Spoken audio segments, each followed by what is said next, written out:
आप कैसी बातें कर रहे हैं राठी साहब? आखिर हमारे इतने पुराने ताल्लुकात जो ठहरे, आपने अनुज की शादी की है तो उसे बिजनेस में तो इन्वॉल्व करेंगे ना। ये तो अच्छा हुआ ये पहला प्रोजेक्ट हमारे साथ कर रहा है। बैठिए ना। Thank you. राहुल, वो बदलापुर साइड के लेआउट पेपर मिल जाते तो आज ही बातचीत हो जाती।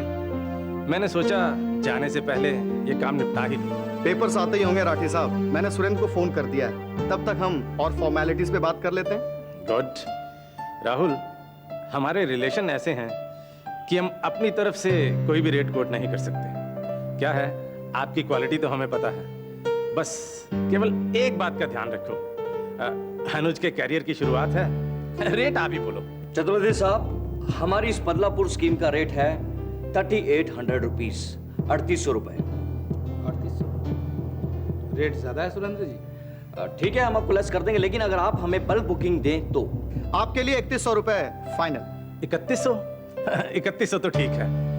नहीं चतुर्वेदी साहब, देखिए 3600 के रेट में हमें नुकसान हो जाएगा। फिर आप हमारी कंपनी की रेपुटेशन तो जानते ही हैं और क्वालिटी भी, और ये प्रोजेक्ट भी बहुत बड़ा है। वो सब ठीक है सुरेंद्र जी, लेकिन मेरे पास बैंक एम्प्लॉइज के रेफरेंस की एक बड़ी ऑफर है। बहुत सारे फ्लैट एक साथ बुक हो जाएंगे। 3600 का रेट ठीक है सुरेंद्र जी, और मेरी तरफ से फाइनल। चलिए ठीक है, 3600 का रेट हमारी तरफ से भी डन। राहुल, एक बार फिर सोच लो। क्या है, तुम्हारी क्वालिटी तो हमें पता है, प्रोजेक्ट भी बड़ा है, बाद में रॉ मटेरियल के रेट्स भी बढ़ सकते हैं। 3100 में हमें तो फायदा ही है, लेकिन आपको भी नुकसान नहीं होना चाहिए ना। सोच लिया अंकल, बिल्कुल सोच लिया। आपसे ज्यादा प्रॉफिट थोड़ी कमा सकते हैं हम। आपके लिए 3100 रुपए फुल एंड फाइनल। तो मैं अपने पार्टनर को बोल दूं? हाँ, क्यों नहीं। फंड्स भी तो जमा करने होंगे ना। हेलो शुक्ला, हाँ मैं बोल रहा हूं। मैंने वो बदलापुर वाली डील फाइनल कर दी है। क्या? कितने में? 3100 में। वो अपना राहुल है ना, अपना घर का बच्चा ही है। हाँ, अच्छा, ओके। हेलो राठी साहब। हेलो हाय अनुज। अरे सुरेंद्र, अंकल को वो बदलापुर वाले प्रोजेक्ट के पेपर्स निकाल के दे दो। अंकल हमारे प्रोजेक्ट पे इंटरेस्टेड है। इनसे अच्छी पार्टी हमें कौन मिलेगी? हाँ अंकल, हमारे आर्किटेक्ट ने बहुत ही बढ़िया प्लान बनाया है, और आप हमारी कंपनी की रेपुटेशन तो जानते हैं। रेट की बात हो गई?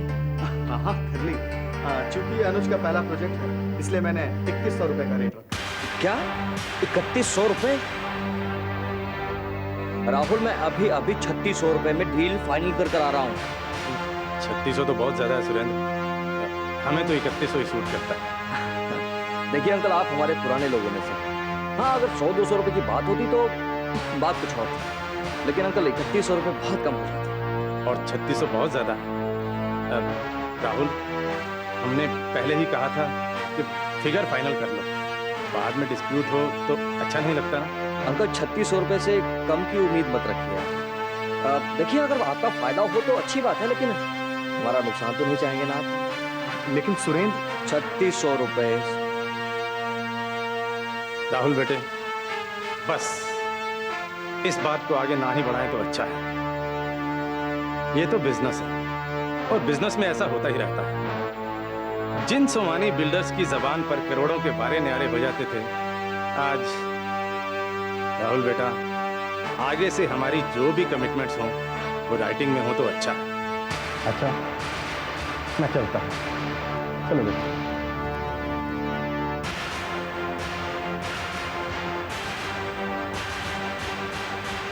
सुरेंद्र, उन लोगों के सामने तुमने मेरी बात काट दी। तुम्हें मालूम नहीं वो हमारे कितने पुराने कस्टमर हैं, हमारे चाचा कितने पुराने दोस्त हैं। कहीं ऐसा तो नहीं तुम फैमिली की टेंशन बिजनेस में मिक्स कर रहे हो?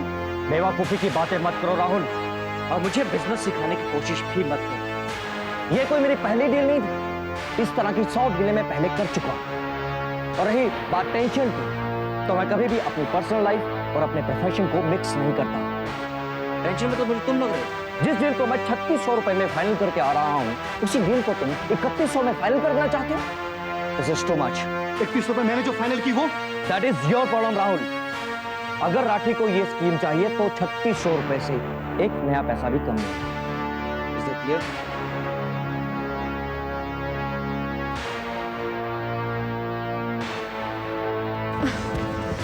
पता नहीं क्या समझते अपने आप को लोग इस घर में। ये सुरेन भी अभी तक नहीं आया। सुरेन, तुम्हें पता है आज क्या हुआ? एक मिनट, ये क्या जरूरी है कि मेरे घर में घुसो तुम शुरू हो जाओ? सांस लेने दो, एक गिलास पानी तो पूछ लिया करो कम से कम।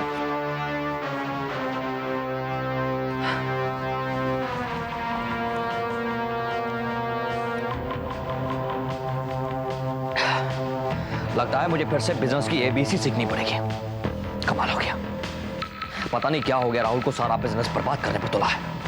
तुम्हारी ऑफिस की बातें तुम ही जानो, मेरे साथ इस घर में क्या हो रहा है तुम्हें पता भी है? अरे सब लोग इस घर में मेरी लाइफ बर्बाद करने पे तुले हुए हैं। अब यहाँ क्या हो गया? यहाँ क्या हुआ? अरे सुरेन, यहाँ क्या नहीं हुआ? उस 2 कौड़ी के नौकर मोहन के लिए सब लोगों ने आज मुझे जलील किया। What? और नहीं तो क्या सुरेन, तुम मुझे एक बात बताओ, अगर तुम्हें इस घर में नौकरानी चाहिए थी तो तुमने मुझसे शादी क्यों की? प्रांजल, अब ये रोना धोना बंद करो और ये बताओ कि हुआ क्या? हुआ क्या? क्या बताओ तुम्हें सुरेन, आज मैं अपनी फेवरेट साड़ी पहनकर बाहर जा रही थी, तभी मोहन ने आकर मुझ पे गरम गरम चाय गिरा दी। और जब मैंने उसे उसकी गलती के लिए डांटा तो सब लोग मुझे ही उल्टा डांटने लगे। मुझसे कहने लगे कि मुझे मोहन से माफी मांगनी चाहिए। सुरेन, मैं तुमसे पूछती हूँ कि मैं अपना सब कुछ छोड़कर तुम्हारे पास इस घर में क्यों आई, ताकि मेरी तुलना घर के नौकरों के साथ की जाए? बिल्कुल नहीं। तो ये बताओ कि तुमसे मोहन ने माफी मांगी या नहीं? माफी? अरे सब लोग तो यही चाहते हैं कि मैं मोहन से माफी मांगू, जबकि मेरी कोई गलती नहीं। सुरेन, तुम मोहन से माफी नहीं मांगोगे, माफी तुमसे वो मांगेगा। मोहन! मोहन! मोहन कहाँ हो तुम? यहाँ आओ। मोहन!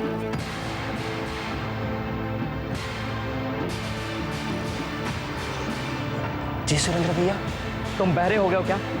मैं कब से तुम्हें आवाज लगा रहा हूं, तुम्हें सुनाई नहीं देता? और तुमने प्रांजल से आज बदतमीजी से बात की। क्या हो क्या गया तुम्हें? क्या हो क्या गया तुम्हें? चलो अभी और इसी वक्त प्रांजल से माफी मांगो, चलो। मगर भैया। वीरेंद्र, तुम चुप रहो। भैया मैं इतनी देर से चुप ही तो खड़ा हुआ हूं। वीरेंद्र, तुम छोटे हो और छोटे बनकर रहो। मोहन अभी और इसी वक्त प्रांजल से माफी मांगेगा।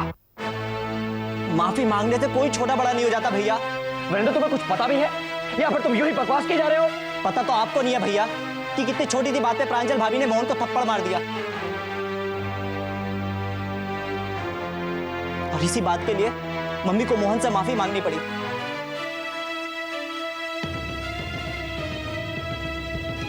भैया इतने सालों से मोहन हमारे साथ इस घर में है, क्या कभी उसने कोई ऐसी हरकत की कि जिसकी वजह से उसे किसी से भी माफी मांगनी पड़े? तो तुम्हारा मतलब ये हुआ कि गलती प्रांजल की है? वीरेंद्र, छोटे मुंह से बड़ी बात मत करो। भैया इसमें छोटे बड़े की बात कहां से आ गई? और जहां तक उम्र की बात है, प्रांजल भाभी उम्र में मुझसे छोटी हैं। हाँ, मैं तुमसे छोटी हूँ, लेकिन इसका ये तो मतलब नहीं कि मुझसे घर में कोई भी बदतमीजी से बात कर ले। और तुम अपने सुरेन भैया को मोहन की गलती भी तो बताओ। मैं कह रही हूँ ना सुरेन, मैंने कोई गलती नहीं की है, और ये मोहन तो थप्पड़ खाने लायक है ही। काश इसे किसी ने पहले ही थप्पड़ मार दिया होता तो आज ये नौबत नहीं आती। भाभी!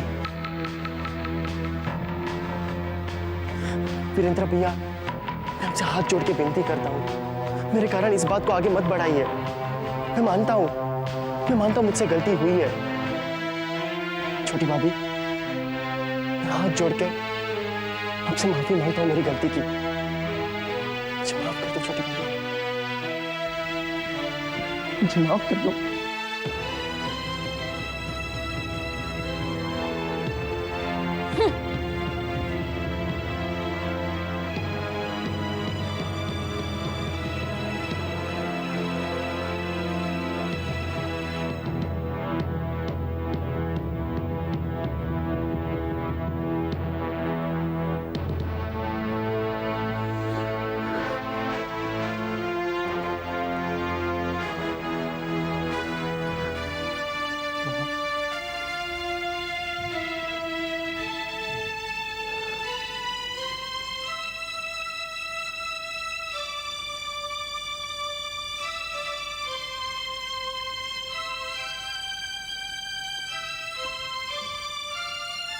पे जान छिड़कते थे, साथ जाना चाहते थे लेकिन नहीं जा पाए, साथ रहना चाहते थे लेकिन नहीं रह पाए।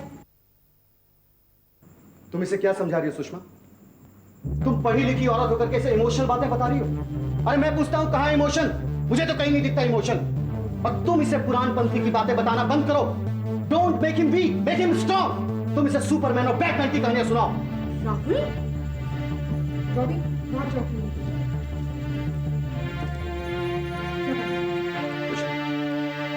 प्लीज बताओ मुझे क्या बात है? सुषमा मैं बहुत अपसेट हूं मैं। तुम्हें मालूम है मैंने राठी ब्रदर्स के साथ एक डील फाइनल की और सुरेन ने आके उस डील को कैंसिल कर दिया। पता नहीं राठी अंकल क्या सोच रहे हैं। सुरेंद्र ने ऐसा किया? हाँ सुरेन ने। मैंने 1000 बार समझाया लेकिन उसने मेरी एक नहीं सुनी और उल्टा गुस्सा करके बाहर चला गया। अच्छा, अब समझी। तो ये ऑफिस का गुस्सा था जो सुरेंद्र ने घर पर आकर उतारा है। हाँ, बस इतनी सी बात थी और सुबह सुबह प्रांजल ने मोहन को थप्पड़ मार दिया। थप्पड़ मार दिया? बस इतना कम नहीं था जो सुरेंद्र शाम को घर आने के बाद सुरेंद्र ने मोहन से प्रांजल की माफी मंगवाई।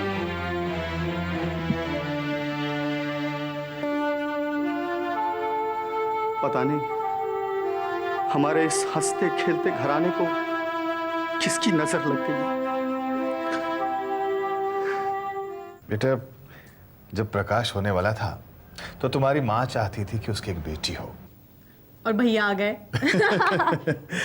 लेकिन बेटा जब तुम पैदा हुई ना तो तुम्हारी माँ बहुत खुश हो गई।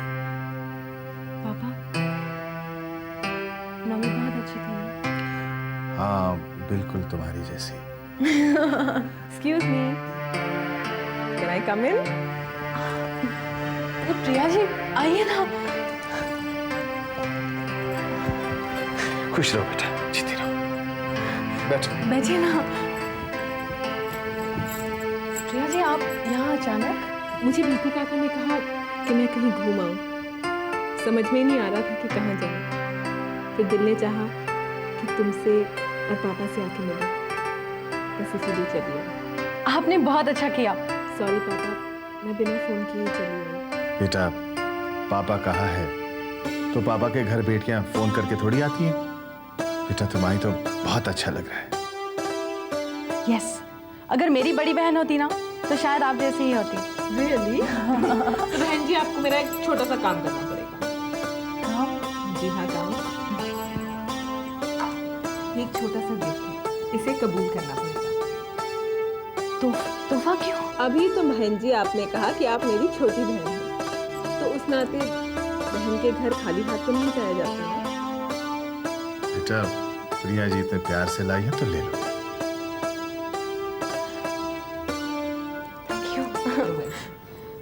और हाँ पापा, आप प्लीज मुझे प्रिया जी मत कहा करिए, प्रिया कहा करिए। Okay Priya ji. I am sorry. अरे हाँ सुमन, तुम्हारी शादी की खरीदी वरीदी शुरू हुई कि नहीं? प्रकाश बता रहे थे कि तुम्हारी शादी की तारीख नजदीक आ रही है। मुझे क्या करना है, इसके लिए पापा और भैया है ना।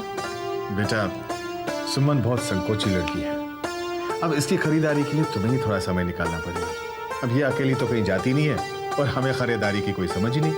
मैं तो तैयार हूँ पापा, आप जब कहेंगे मैं लिस्ट बनाकर हाजिर हो जाऊंगी। अरे प्रिया मैडम आप यहाँ पर?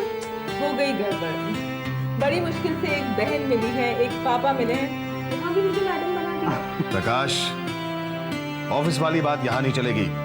यहाँ तुम्हारे बॉस की बीवी नहीं, मेरी बेटी आई है। जी डैड, लेकिन आपने बताया नहीं कि आप यहाँ पर आने वाली? अगर बताती तो क्या आप इन्हें ले आते यहाँ पर? जरूर प्रोग्राम कैंसिल कर देते थे। प्रिया जी, मैंने भैया को कितनी बार कहा कि प्रिया जी से मुलाकात करवा दो, प्रिया जी से मिलवा दो, लेकिन भैया और भैया का काम, हमारे लिए फुर्सत ही नहीं है। तो हम कौन से इनके मोहताज हैं? तुम्हारा घर मैंने देख लिया है और मेरा पता ये रहा, जब चाहे चली आना। मैं चलती हूँ। बेटा ऐसे कैसे जा रही हो? कुछ चाय कॉफी? आज चलिए, वैसे भी चाय कॉफी मैं बहुत कम पीती हूँ, आज तो बस आप लोगों से मिलना था। सुमन, मम्मी नजर नहीं आ रही? जी वो बाहर गई है। प्रकाश जी, जी ये आप। जी ये क्या है? ये आपकी मैडम की ओर से आपके लिए एक तोहफा है, और अगर आपने इनकार किया तो मैं आपके बॉस से शिकायत कर दूंगी। यानी कि नौकरी को बचाने के लिए गिफ्ट तो एक्सेप्ट करना ही पड़ेगा। तो मैं इसे एक्सेप्ट कर लेता हूँ। Thank you so much. पापा आप बड़े हैं, मैं आपके लिए कुछ नहीं लाई, आपसे कुछ मांगने आई हूँ।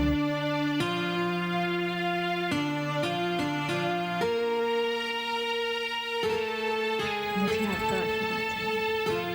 जीती रहो बेटे। आइए मैं आपको छोड़ देता हूँ।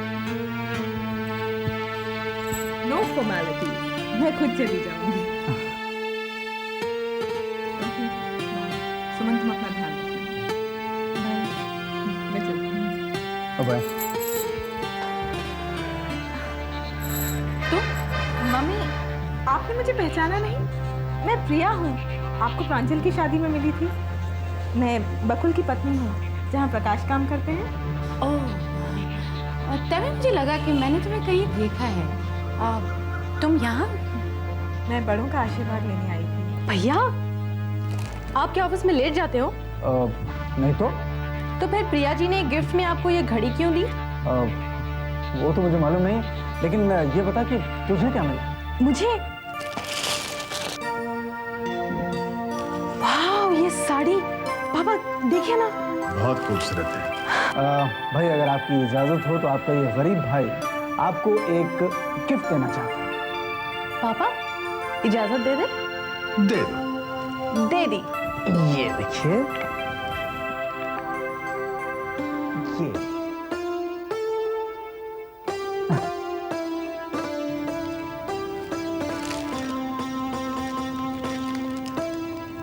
भैया ये असली है? अरे भाई ये तो बिल्कुल असली है।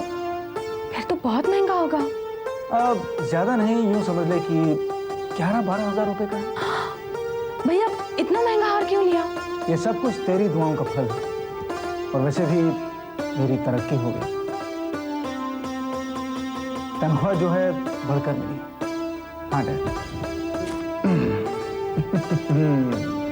अरे प्रकाश, पैसे मिल गए? ये तो बहुत अच्छा हुआ, मुझे बहुत जरूरत थी।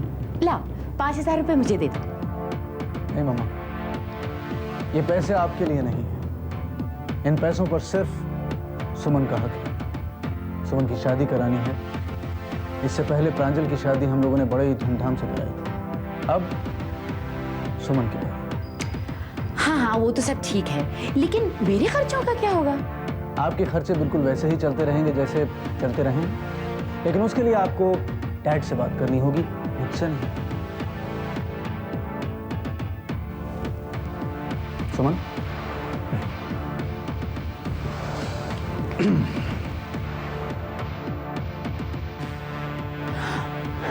तुमने देखा प्रकाश ने मुझसे कैसे बात की? एनीवे, वो 5,000 रुपए मुझे भिजवा देना, मैं अपने कमरे में। I need it, okay?